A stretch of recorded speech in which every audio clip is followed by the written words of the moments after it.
In 1899, a man named Reginald Fessenden, not Tesla, not Edison, not any of the names you were given in school, submitted a technical report to the United States Weather Bureau that contained, in its 43rd page, a description of a power transmission phenomenon he had observed at a test station in Cobb Island, Maryland, that his supervisor at the Bureau asked him to remove before the report was filed. Fessenden refused. He was dismissed from the Weather Bureau 4 months later. The report, with that 43rd page intact, was placed in the Bureau's records, where it remained for 31 years before being transferred to what is now the National Archives, where it sat in Record Group 27 without attracting significant scholarly attention for the better part of a century. I found it because I was not looking for it. I was working through early Weather Bureau correspondence trying to understand the administrative history of federal atmospheric research, and I found instead the document that answers a question I had not thought to ask, which is the only way, in my experience, that questions worth asking ever get answered. What Fessenden described on that 43rd page was not a weather phenomenon. It was electrical. And by the time you understand what he observed, and what the document that followed it, a memo written 9 years later, in 1908, by a senior engineer of the Edison Electric Illuminating Company of New York, says about why his observation was never developed into anything, you will understand that the power system the United States built in the 20th century was not the system it could have built, and was not the system that the evidence available at the time suggested it should build. The difference between those two systems is not a question of technology. It is a question of who got to decide what technology would become, and who got to decide that some things that worked would never be made to work at scale. I want to be careful here, because this is the kind of territory where it is easy to outrun what the documents actually say. I am not going to tell you that free wireless power was suppressed by a coordinated conspiracy of robber barons who sat in a room and agreed to keep it from you. What I am going to tell you is what Fessenden wrote, what the Edison memo says, what the gap between those two documents represents in the historical record, and what a third piece of evidence, Morgan's own letter about the Wardenclyffe investment, adds to the picture. And then I am going to let you draw your own conclusions about what kind of gap that is, because you are capable of reading documents, and I am not interested in telling you what to think about them. Fessenden's observation at Cobb Island in 1899 was this: under certain atmospheric conditions, specifically during periods of high electromagnetic conductivity in the lower atmosphere that the station's instruments could detect but that he could not yet predict reliably, electrical current that he was generating for Weather Bureau instrument calibration purposes was being received by equipment that was not physically connected to his generating apparatus, not faintly received, in the way that stray induction effects were well documented and routinely dismissed. Received at measurable intensity, sufficient to power the receiving instruments to their normal operating levels, across a distance he estimated at approximately 1 mile, without any conducting wire between the generating apparatus and the receiving instruments. He had not intended this to happen. He was not running a transmission experiment. He was calibrating barometers and anemometers, and the electrical current was arriving somewhere it had not been sent, through a medium, the lower atmosphere itself, that the entire electrical engineering literature of 1899 treated as an insulator rather than a conductor at the scales and frequencies relevant to power transmission. This is the part I keep returning to, because Fessenden was not a crank, and he was not a dreamer, and he was not a man who reported things he had not observed. He was arguably the most technically disciplined electrical researcher of his generation, more methodologically careful than Tesla, whose ambitions frequently outpaced his documentation, and less commercially distracted than Edison, who had moved by that point from research to empire building.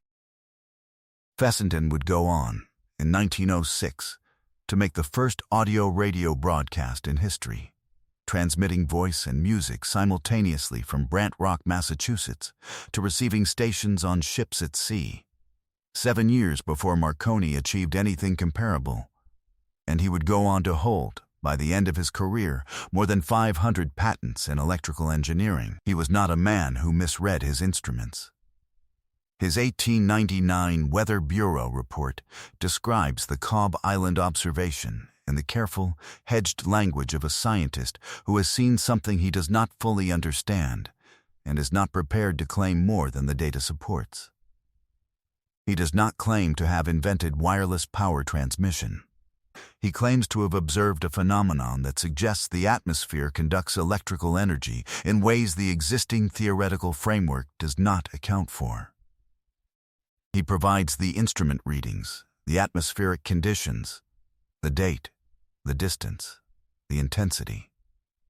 He does the work of a scientist who expects his report to be read by other scientists. His supervisor asked him to remove the page, not because it was inaccurate. There is no notation anywhere in the Weather Bureau's administrative record of a technical dispute, no competing analysis, no attempt to replicate and disprove. The supervisor, Willis Moore, who ran the Weather Bureau from 1895 to 1913, with the political instincts of a man who understood that a federal agency's budget depends on the goodwill of legislators, whose campaigns depend on the goodwill of industries, asked Fessenden to remove the page because it was inconvenient in a way that had nothing to do with meteorology. Moore did not commit his reasoning to paper. He did not have to. The inconvenience was plainly visible to anyone who understood where American electrical investment was concentrated in 1899. J.P. Morgan had by that year placed more than $50 million into the Edison electrical distribution infrastructure, the copper wire, the wooden poles, the transformers, the meters, the entire physical and billing architecture of the centralized power grid, then spreading across American cities and beginning to reach into smaller towns. A federal scientist reporting that electricity moved through the open atmosphere to unplugged receivers was not an interesting theoretical footnote. It was a statement that the $50 million of wire might eventually be unnecessary. Fessenden refused to remove the page. Moore dismissed him 4 months later. The report, with the 43rd page intact, was placed in the Bureau's files and transferred eventually to what is now the National Archives in Record Group 27, where it has been waiting for the better part of a century for someone to come looking for something else and find it instead. Consider what the archive trail looked like from the other side of that transaction, because the survival of the Fessenden page is itself part of the story. Willis Moore served as chief of the Weather Bureau until 1913, when a congressional investigation into his financial misconduct, unrelated to Fessenden, having to do with fraudulent weather prediction contracts that Moore had been selling to agricultural interests on the side, forced his resignation and disgrace. The Weather Bureau's records from his tenure were transferred to federal storage in a series of batches between 1913 and 1931, cataloged by clerks operating under no particular instruction to treat any of it as sensitive. A 43rd page of a 1899 field report from a researcher who had left the Bureau under unremarkable circumstances was cataloged as what its label said it was: a technical observation from a staff meteorologist. The report was not classified. It was not pulled. It was not destroyed, which it easily could have been in the chaos of a disgraced director's records being cleared. It was filed, in the most effective way a document can be made invisible, which is by surrounding it with 10,000 documents that are almost exactly like it and giving it a number. That is how inconvenient knowledge survives. Not by being hidden in vaults, by being accurate enough in its description that no one thinks to look at it twice, in an archive large enough that you would only find it if you were already looking for something nearby. Moore apparently did not think it worth the risk of destroying it outright.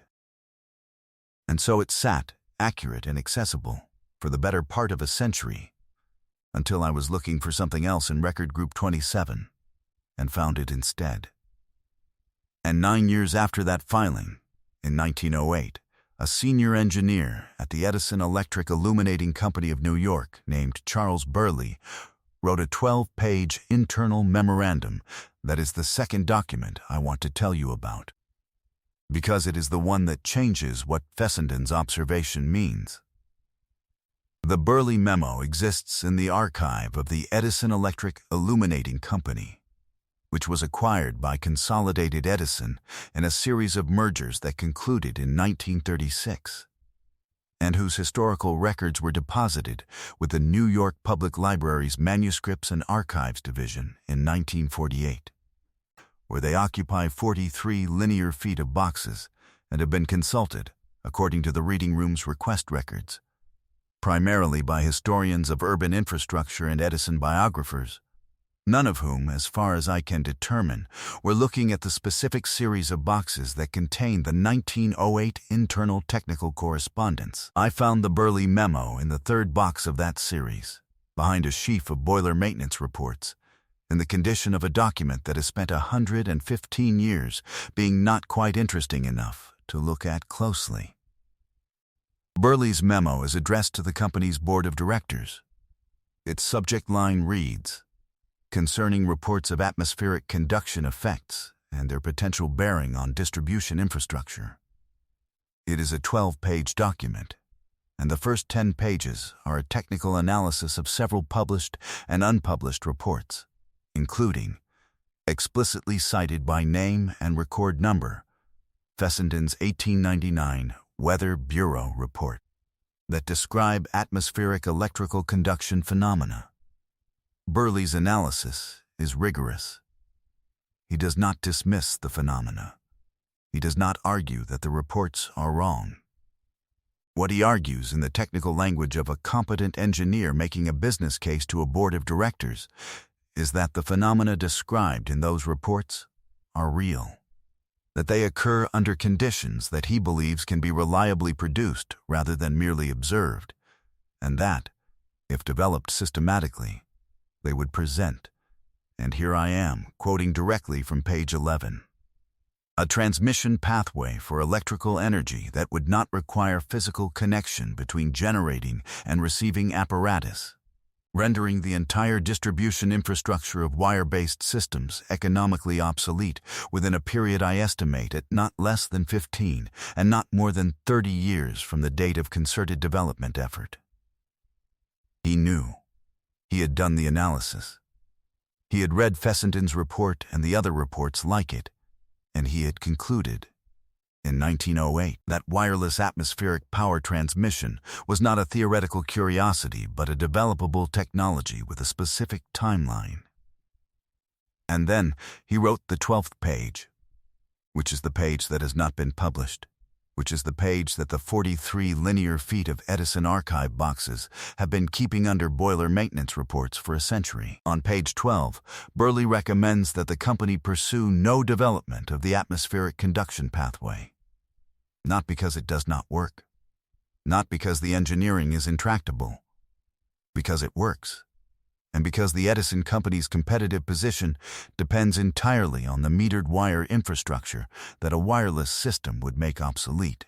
He recommends instead that the company document the phenomenon thoroughly in proprietary records, identify and acquire any patents that could be filed on the relevant methods, and ensure that no federal or state research programs are initiated that would develop the atmospheric transmission pathway independently of private sector control.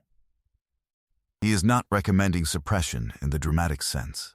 He is recommending something quieter and more durable: capture. Patent the pathway, fund no development, ensure no one else can develop it freely, and continue building the wire-based system whose billing infrastructure is already in place and whose returns to invested capital are, as he notes on page 10, without parallel in the history of American industry. The system that Burley recommended protecting in 1908 is the system you are paying for today. The Edison memo was not acted upon in isolation. And Burley was not the only person in 1908 who understood what the atmospheric conduction pathway meant for the wire infrastructure. The period between 1905 and 1915 saw a systematic consolidation of the patents most directly relevant to wireless power transmission into holding structures controlled by the major wire-based electrical utilities and by the financial interests that had financed the wire infrastructure's expansion. General Electric, Westinghouse, and American Telephone and Telegraph, three companies whose combined capital investment in wire-based distribution made the prospect of a wireless alternative an existential threat, filed, between 1907 and 1914, a combined total of more than 300 patents on methods, apparatus, and processes related to atmospheric and ground conduction electrical transmission. Most of those patents were never developed. They were filed to be held, and they were held because a patent you own and do not develop is a patent that no one else can develop either. This is not a secret practice. It is called defensive patenting, and it was legal in 1908 and is legal today, and it is the quietest and most durable way to prevent a technology from reaching the people it could serve. Nikola Tesla's Wardenclyffe Tower project on Long Island, the most publicly visible attempt to develop wireless power transmission in that era. The project that has become the center of a romantic mythology about suppressed genius was defunded by J.P. Morgan in 1903, 6 years before Burley wrote his memo, and the logic Morgan used to justify the defunding is identical to the logic Burley would formalize in 1908. Morgan wrote to Tesla, in a letter published in Tesla's collected correspondence and available to anyone who looks for it, that he could not see a return on a transmission system that had no meter, and therefore no means of collection. That phrase, no means of collection, is the most important phrase in the entire history of American electrical infrastructure, and it appears in a private letter written in 1903 and has been sitting in Tesla's published correspondence for decades, in plain sight, almost never quoted in the context where it matters. Morgan understood the technology well enough to fund it through the construction of the Wardenclyffe Tower. He defunded it when the fundamental characteristic of the system, that power received through the atmosphere cannot be metered at the point of reception, became clear. The wire system can be metered. Every electron that leaves a generating station and arrives at your house passes through an instrument that counts it and produces a bill. The atmosphere cannot be metered. The air does not know whose current it is carrying, and it cannot be made to care. What was lost when the atmospheric pathway was captured and frozen is not measurable in the way that a closed factory or a demolished building is measurable. You cannot calculate the cost of a development that was prevented rather than abandoned. You cannot compare the price of electricity today to the price of electricity in a world where Burley's recommendation had gone the other way, because the world where it went the other way does not exist and cannot be modeled without assumptions that overwhelm the model. What the Burley memo allows you to do, and what it does that nothing else in the historical record does quite so cleanly, is to date the decision. Not the decision by any single person acting in isolation, not a conspiracy with a meeting and a unanimous vote, but the moment when the reasoning that would govern American electrical infrastructure for the next century was written down explicitly, in 12 pages, by a competent and honest engineer who understood precisely what he was recommending, and recommended it anyway, because the economics of the existing system made it the rational choice for the people paying his salary. Rational for the company, not for the household at the end of the wire. There is no version of this story in which the wire-based power grid was technologically inevitable. Fessenden observed the atmospheric pathway in 1899 under accidental conditions while calibrating weather instruments. Burley confirmed in 1908 that the pathway was developable on a timeline of 15 to 30 years with concerted effort. Morgan had already demonstrated in 1903 that he understood the pathway well enough to fund it to the construction stage, and then defund it the moment its unmetterable character became clear. The decisions made across those 9 years by those 3 men in their separate institutional contexts: a federal supervisor who fired a scientist for refusing to remove a page, a corporate engineer who recommended capturing a technology rather than developing it, a banker who made a private calculation about meters and collection. Those decisions, taken together, are the reason the power grid works the way it works. They are documented. They are in the archives. They are not a theory. The Fessenden Report is in Record Group 27 at the National Archives in College Park, Maryland. The Burley Memo is in Box 17 of the Edison Electric Illuminating Company collection at the New York Public Library, behind the boiler maintenance reports. Both documents have been there, accessible to anyone who knew to look, for most of a century. If you know someone who has ever wondered why the power system works the way it does, who collects from it, and whether it had to be built this way, share this with them.